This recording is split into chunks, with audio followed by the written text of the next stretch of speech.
আসসালামু আলাইকুম। সাদ বিন আবু ওয়াক্কাস রাদিয়াল্লাহু তাআলা আনহু থেকে বর্ণিত, তিনি বলেন, বিদায় হজ্জের সময় একটি কঠিন রোগে আমি আক্রান্ত হলে রাসূলুল্লাহ সাল্লাল্লাহু আলাইহি সাল্লাম আমাকে দেখার জন্য আসতেন। একদা আমি তার কাছে আরজি করলাম, ইয়া রাসূলুল্লাহ, আমার অবস্থা চরমে পৌঁছেছে আর আমি সম্পদশালী। একমাত্র কন্যা ছাড়া উত্তরাধিকারী কেউ নেই আমার। তাহলে আমি কি আমার সম্পদের 2/3 সাদকা করতে পারি? রাসূল সাল্লাল্লাহু আলাইহি সাল্লাম উত্তরে বলিলেন, না। আমি আবার নিবেদন করিলাম, তাহলে কি অর্ধেক? রাসূল সাল্লাল্লাহু আলাইহি সাল্লাম এবারও বললেন, না। অতঃপর রাসূল সাল্লাল্লাহু আলাইহি সাল্লাম বললেন, 1/3, আর 1/3 অধিক।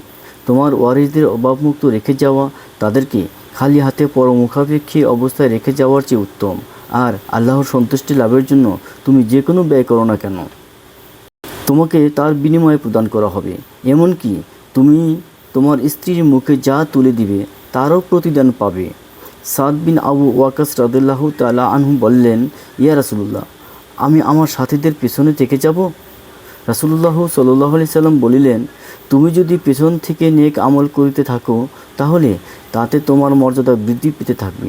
তাছাড়া তোমার পেছনে থাকার ফলে তোমার দ্বারা অনেক লোক উপকৃত হবে, আবার অনেকে ক্ষতিগ্রস্ত হবে।